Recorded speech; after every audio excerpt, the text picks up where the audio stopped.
હાલો, જય શ્રી કૃષ્ણ. મારા કિચનમાં બધાનું હાર્દિક સ્વાગત છે. તો ફ્રેન્ડ્સ, આજે આપણે ફક્ત ને ફક્ત પૌવામાંથી બધી મીઠાઈને ટક્કર મારે એવી આપણે આજે મીઠાઈ બનાવી છે. તો ફ્રેન્ડ, તમને જોતાં જ ખૂબ જ ટેસ્ટી એવી લાગે છે. મોઢામાં મૂકતાં જ પાણી થઈ જાય એવી સુપર ટેસ્ટી આપણી મીઠાઈ બની છે. તો આજની મારી રેસીપી તમને ગમે તો લાઈક, શેર ને સબસ્ક્રાઈબ કરવાનું ભૂલશો નહીં.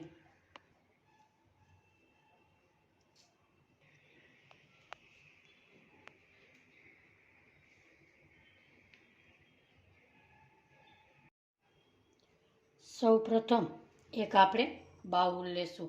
એમાં આપણે 2 વાટકી ગોળ લેશું. ગોળને આપણે ઝીણો સમારીને ઉપયોગ કર્યો છે. અને 1 વાટકી આપણે ગરમ પાણી લેશું. અહીંયા આપણે 1 વાટકી ગરમ પાણી લેશું.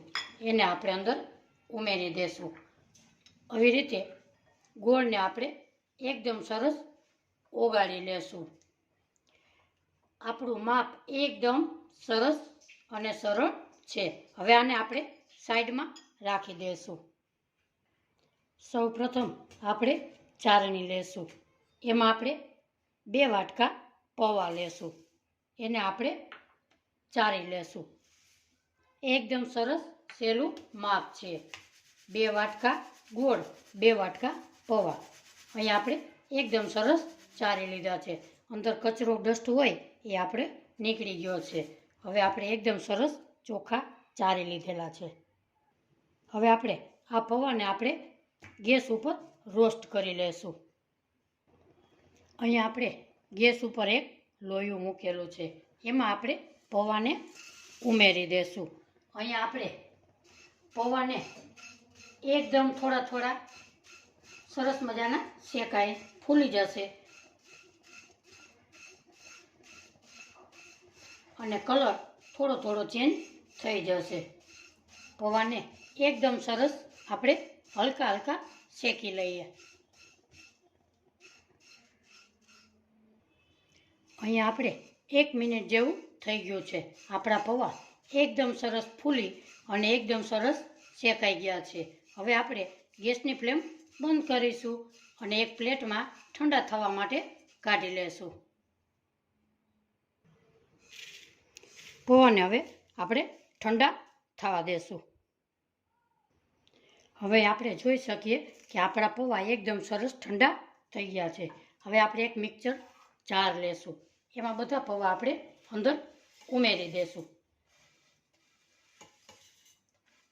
આવી રીતે બધા પૌવાને ઉમેરી દેશું. હવે આપણે બારીક એવું પીસી લેશું. અહીંયા આપણા પૌવા એકદમ સરસ પીસાઈ ગયા છે. હવે આપણે એક બાઉલ લેશું. બાઉલમાં આપણે આ મિશ્રણને અંદર નાખી દઈશું. એમાં નાખીશું આપણે 1 વાટકી ટોપરાનું ઝીણું ખમણ. આમાં ઉમેરી દઈશું. હવે આપણે એમાં નાખીશું અડધી ચમચી એલચી પાવડર. હવે આપણે મિક્સ કરી લેશું. સરસ અહીંયા બધું આપણે મિક્સ થઈ ગયું છે. હવે આપણે 4 વાટકા ભરીને દૂધ નાખીશું.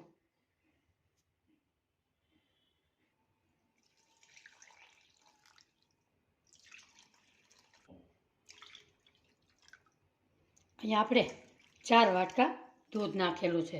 હવે આપણે આવી રીતે મિક્સ કરી લેશું. મિત્રો, એક વિડીયો બનાવતા પાછળ થોડી ઘણી મહેનત થતી હોય છે. તો મિત્રો, મારો વિડીયો થોડો ઘણો પસંદ આવે ને તો વિડીયોને લાઈક કરી દેજો. ચેનલ પર નવા હોય તો વિડીયોને સબસ્ક્રાઈબ કરવાનું ભૂલશો નહીં. મેં એકદમ સરસ આવી રીતે મિક્સ કરી લીધું છે. હવે આપણે એક બાજુ સાઈડમાં મૂકી દઈશું. જુઓ ફ્રેન્ડ્સ, આપણો ગોળ પણ એકદમ સરસ ઓગળી ગયો છે. ના ઓગળ્યો હોય તો હલાવીને ઓગાળી લેવાનો. હવે આપણે ગેસ ઉપર એક પેન મૂકીશું. એમાં આપણે 2 ચમચી ઘી ઉમેરીશું. ઘીને આપણે ગરમ થવા દેશું. આપણું ઘી એકદમ સરસ ગરમ થઈ ગયું છે. હવે આપણે પૌવા અને ટોપરાનું ખમણ એ પલાળેલું હતું એ હવે આમાં ઘીમાં ઉમેરી દઈએ. ગેસની ફ્લેમ ધીમી જ રાખીશું. હવે આપણે ઘીમાં બધું એકદમ સરસ ધીમી ગેસે શેકી લેશું. આ રેસીપી તમે એકવાર ચોક્કસથી ટ્રાય કરજો. એકદમ મસ્ત એવી ટોપરા પાકને ટક્કર મારે એવી આપણી રેસીપી બને છે. હવે આપણે ધીમા ગેસે શેકી લેશું. આપણું મિશ્રણ એકદમ સરસ શેકાઈ ગયું છે. હવે ગેસની ફ્લેમ ધીમી જ રાખીશું. હવે આપણે નાખીશું ગોળવાળું પાણી. એમાં આપણે એક ગળણો લેશું અને ગોળવાળું પાણી અંદર ઉમેરી દેશું. એમાં કોઈ કચરો કેવું હોય તો તે નીકળી જાય છે. હવે આપણે આવી રીતે ગોળવાળા પાણી નાખ્યા પછી એકદમ સરસ મિક્સ કરી લઈએ. આમાં ગુઠલી એવી હોય તો કાંઈ ટેન્શનની જરૂર નથી. હલાવશું એટલે એકદમ સરસ ભાંગી અને મિક્સ થઈ જશે. મિત્રો, તમે જોઈ શકો છો કે આપણું મિશ્રણ એકદમ સરસ પેન છોડવા માંડ્યું છે. હવે આપણે સરસ ટેસ્ટ માટે 1 ચમચી ઘી ઉમેરીશું. ઘી ઉમેરવાથી આપણી મીઠાઈ એકદમ સરસ ટેસ્ટી એવી બને છે. તમે ચોક્કસથી ટ્રાય કરજો. હવે આપણું મિશ્રણ એકદમ સરસ ઘટ થઈ ગયું છે. હવે આપણે 1 ચમચી ઘી નાખ્યા પછી હવે આપણે ગેસની ફ્લેમ બંધ કરીશું. અહીંયા આપણું મિશ્રણ એકદમ સરસ મીઠાઈ માટે તૈયાર છે. ગેસની ફ્લેમ બંધ કરીશું. હવે આપણે કોઈ પણ એક વાસણમાં મીઠાઈને આપણે સેટ કરી શકીએ છીએ. એમાં આપણે બટર પેપર પાથરશું. બટર પેપર ના હોય તો એક કોરો કાગળ તમે પાથરી શકો છો. એમાં આપણે સરસ મજાનું ઘી લગાડી દેશું એટલે આપણી મીઠાઈ ચોટે નહીં. અહીંયા આપણે ઘી લગાડી દેશું. હવે આપણે ઘી લગાડી દીધું છે. મિશ્રણને એમાં નાખી દેશું. આવી રીતે બધું મિશ્રણ અંદર ઉમેરી દેશું. ચમચીની મદદથી આપણે આવી રીતે મિશ્રણને સેટ કરી લઈએ.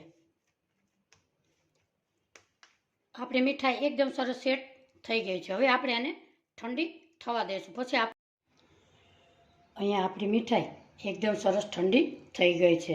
હવે આપણે એને આવી રીતે પલટાવી લેશું. હવે આપણે આવી રીતે માથેથી પાથરેલું હતું એને આપણે હટાવી લઈએ. અહીંયા સરસ એકદમ આપણે હટાવી લીધું છે. હવે આપણે કાપા પાડીશું.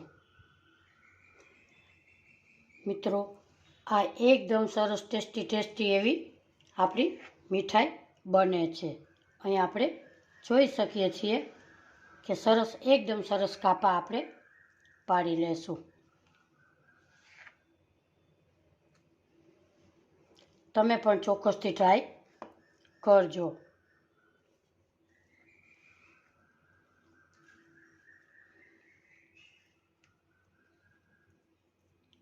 ખાંડ કે સાકર વગર હેલ્ધી ટેસ્ટી મજાની રેસીપી બનાવી છે ફ્રેન્ડ. ખરેખર તમે વિચાર્યું પણ નહીં હોય કે આ તો ટેસ્ટ ખૂબ જ સરસ ટોપરા પાકને ટક્કર મારે તેવી આ રેસીપી બની છે. અહીંયા આપણે ટોપરાના ખમણમાં આવી રીતે એકદમ સરસ રગદોળીને તૈયાર કરી લેશું. આવી રીતે એને તો બધી આવી જ રીતે આપણે તૈયાર કરી લઈએ. જુઓ, ફાઇનલી એકદમ માવા વગર આપણી મિલ્ક પાવડર વગર આપણી મીઠાઈ સરસ એકદમ તૈયાર થઈ ગઈ છે. જુઓ, એકદમ સુપર ટેસ્ટી આપણી મીઠાઈ તૈયાર થઈ. હવે તમને તોડીને પણ બતાવું. આપણી મીઠાઈ એકદમ સરસ તૈયાર થઈ છે. તો કોમેન્ટ બોક્સમાં જરૂરથી જણાવજો કે આજની મારી મીઠાઈની રેસીપી તમને કેવી લાગી. ફરી મળીશું એક નવી રેસીપી સાથે. ત્યાં સુધી બધાને મારા જય શ્રી કૃષ્ણ.